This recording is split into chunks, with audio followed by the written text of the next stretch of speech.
दोस्तों नमस्कार। Study for girls में आपका स्वागत है। मेरा नाम है कमलेश महतो और नागपुरी श्रेष्ठ साहित्य के अंतर्गत बनकेबरा भाग 1 में संकलित हम कहानियों को देख रहे हैं। हमारी यह 5वीं कहानी होगी और इससे पहले हमने 4 कहानियों को पढ़ा है। आज की कहानी का जो शीर्षक है वह है त्रिफला और इसके कहानीकार हैं प्रफुल्ल कुमार राय। चलिए बिना विलंब के प्रारंभ करते हैं आज का यह वीडियो। दरअसल यह जो त्रिफला कहानी उसकी हिंदी सारांश हमने लिखा है, तो उसी हिंदी सारांश को पढ़ेंगे। उसके बाद हम इनसे बनने वाले संभावित प्रश्नों को देखेंगे।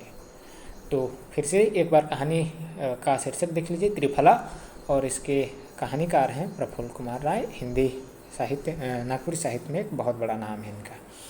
कुछ दिनों से मिस्टर खुदीराम या खुदीराम घोषाल या खुदी बाबू, इन तीनों नामों से ये व्यक्ति जाने जाते हैं, मुख्य पात्र हैं इस कहानी के।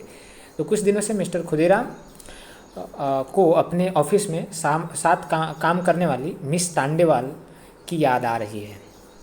खुदी बाबू को मिस टांडेवाल की न केवल याद आती है बल्कि उनकी यादें उन्हें बहुत परेशान भी करती है। एक तरीके से उनकी जो यादें हैं इनको रह रह के कचोटती हैं, जो उन्होंने देखा है ऑफिस में काम करते ही। टांडेवाल की आंखें, घुटना, कान, नाक और 8वां अंग की सुंदरता की कल्पना में खुदी बाबू अक्सर डूब जाते हैं।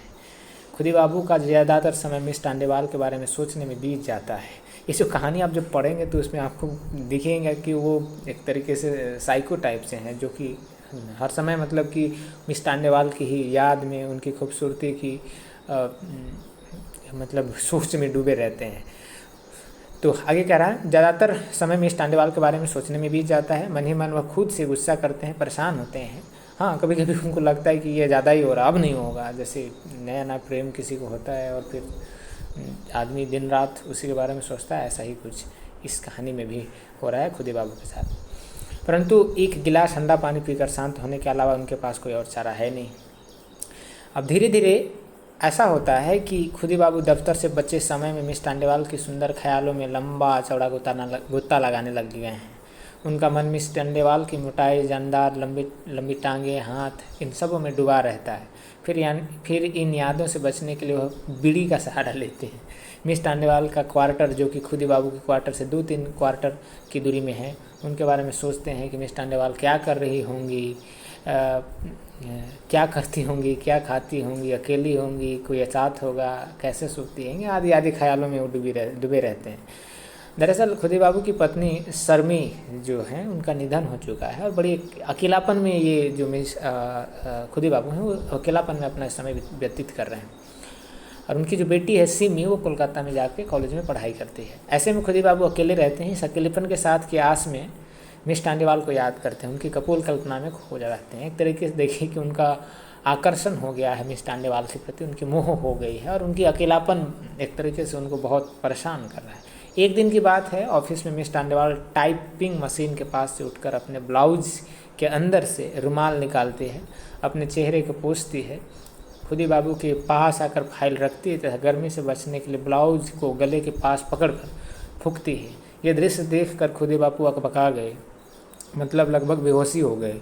एकटक मिस टांडेवाल को देखने लग गए। मतलब एक ऐसी कामिनी देह या फिर कहीं कि मनमोहनी देह जब उनके समक्ष दिखाई दिए तो वो लगभग बेसुध हो गए। कुछ दिन पहले खुदी बाबू मिस टांडेवाल को एक किरानी लड़का के साथ लंच के समय होटल में घुसते देखे थे। इसके अतिरिक्त कई लोगों से मिस टांडेवाल के बारे में तरह तरह की बातें खुदी बाबू सुन चुके हैं। उनके ही उम्र का एक बड़ा बाबू हैं श्रीवास्तव, तो उनको खुदी बाबू से एक बार मजाक में यह भी कह दिए हैं कि देखिए जो मिस टांडेवाल है, अब आप मतलब उनकी प्रेम या फिर उनसे मोहब्बत की बारी अब आपसे ही है। मतलब एक तरीके से यहाँ ये बताने की कोशिश करी जा रही है कि वो जो मिस टांडेवाल है वो अब आपको ही लाइन देने लग गई हैं या फिर आपकी ही होने वाली हैं, ऐसा कुछ। आज फिर से खुदी बाबू एक उलझन में फंस गए हैं। क्या है उलझन? मिस टांडेवाल के यहाँ चाय पीने का निमंत्रण मिला है।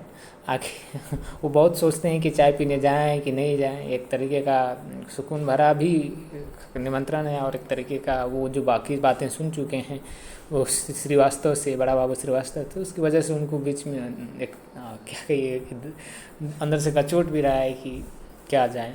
आखिर में चाय पीने का ख्याल कर ही लेते हैं। अक्सर ऐसा ही होता है। आखिर में वह चाय पीने के लिए टांडेवाल के यहाँ जाने का फैसला करते हैं।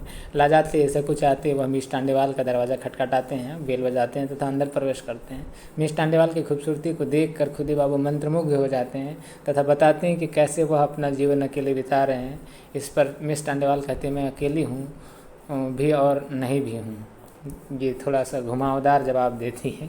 ये जब अपना दुखड़ा सुना रहा होता है अपनी ओर आकर्षित करने के लिए, फिर समझिए कि क्योंकि ये है कि मिस टांडेवाल ये भी अकेली रहती है, तो कहीं न कहीं अपना ये चांस मारने की कोशिश कर रहे हैं। कुछ देर बाद जब खुदी बाबू मिस टांडेवाल के बीच बातचीत हो रही होती है तो बहुत सारे ऐसे हिंट्स मिलते हैं, तो इसको लगता है कि चलो चलो कुछ उम्मीद दिख रहा है कि चलो भाई मिस टांडेवाल अपनी कब्जे में आ रहे हैं, ऐसा कुछ खुदी बाबू को उम्मीद किरण दिखाई पड़ रही होती है। उसी बीच एक नौजवान खूबसूरत लड़का प्रवेश करता है। यह देख मानो खुदी बाबू को लगा कि कोई सांप का फन उस पर फुफकार दिया, मतलब वो हक्का बक्का रह जाता है और लगा कि कोई विघ्न आ गया हमारी इस मतलब एक तरीके का इस खास माहौल में जहाँ कुछ बात बनने को थी बिगड़ गया। मिस टांडेवाल उस लड़के को हाथ पकड़कर कमरे के अंदर प्रवेश करते हुए कहती है, कब से तुम्हारा इंतज़ार कर रही थी, तुम इतना देर क्यों कर दिए। और अंदर से ही उसको अंदर ले गई, दरवाजे से अंदर से ही मिस टांडेवाल खुदी बाबू को चाय पीने को कहती है तथा सलाह देती है कि कोई आए तो बैठने के लिए कहिएगा। अंदर से लड़का का आवाज़ आता है। जब मिस टांडेवाल उस नौजवान लड़के को लेकर अंदर कमरे में चली जाती है, उसी बीच जो लड़का रहता है खुदी बाबू के बारे में कहता है, ये जो बदसूरत खसुआल बूढ़ा है ये कौन है। ये सुनकर क्या गुजरा होगा उस पर आप खुद ही समझ सकते हैं। कोई संबंधित तो नहीं है, ऐसे करके पूछता है। ये सब सुनने के बाद अब जो खुदी बाबू हैं उनके लिए बैठना और सहन करना लगभग असंभव सा था। तो निराश कदमों से, बोझिल कदमों से, भारी कदमों से वो अपने घर के क्वार्टर की ओर चल पड़ते हैं। उनको फिर से खांसी का दौरा हो गया। खांसी क्या, मर ही जाए आदमी, क्या ही करे। जब आपका समझिए किसी से क्रश हो और इस तरीके की सीन देखने को मिल जाए, आदमी रहता है फिर क्या। ऐसा लगा मानो बेलगाम बलगम पूरे पोटा में फैल गया है। उनको अब अपनी बेटी की याद आती है। वह कोलकाता में अकेली कॉलेज जाती है। कुछ दिन पहले सिमी उनके पास एक लड़के के साथ आई थी। अब एक साथ कई चिंताएं खुदी बाबू को परेशान करने लगती हैं। देर रात तक वह सो नहीं पाते हैं। वैद्य जो हैं कबीराज, जिन कहानी में कहा गया, उन्हें दवा के रूप में त्रिफला एक प्रकार का औषधि जो है उसका पानी पीने के लिए कहते हैं। खुदी बाबू सुबह उठकर अपने चुका में त्रिफला के भिगोने के लिए दे देते हैं। यहीं पर कहानी ख़त्म हो जाता है। तो ये एक कहानी है, समझिए कि बड़ा दुखद कहानी है। जो खुदी बाबू हैं उनके लिए बड़ा दुखद कहानी है ये। चलिए इस कहानी से बनने वाले संभावित प्रश्नों को देखने का प्रयास करते हैं। त्रिफला कहानीकार के हैं तो प्रफुल्ल कुमार राय, ये बड़े हस्ती हैं। इनके बारे में हमने एक निबंध पढ़ा है कि हमारे प्रफुल्ल दा करके, उसमें इनके बारे में मैंने बड़ी डिटेल में बात करी है। हाँ, अगला सवाल देखते हैं। खुदी बाबू केकर याद में डूबल रहे ना, तो मिस टांडेवाल कर याद में। खुदी बाबू कर बेटी कर का नाम है के, तो सिमी नाम है के, ये ध्यान रखना है। खुदी बाबू कर बेटी कहाँ पढ़ेला, तो कोलकाता में। धीरे धीरे अब अइसन हो जात है कि खुदी बाबू कखनो आपन से बाँचल बेरा घड़ी में वो मिस टांडेवाल कर सुंदर ख्याल में खूबे लंबा चौड़ा करके देखते हैं लाइक जाए ना प्रस्तुत गद्यांश कौन कहानी से लेवल जाए। तो इस तरीके का ही बात किया है इस त्रिफला कहानी में। तो ये है एक छोटी सी कहानी। चलिए बाकी नागपुरी की बेहतरीन तारीख के लिए हमारे साथ जुड़े रहें। स्टडी फॉर गोल्स ऐप को डाउनलोड करिए और नागपुरी की संपूर्ण तैयारी आप उसमें कर सकते हैं। चलिए वीडियो देखने के लिए धन्यवाद। हम अगली कहानियों के साथ अगली वीडियो में मिलते हैं। धन्यवाद। जोहार।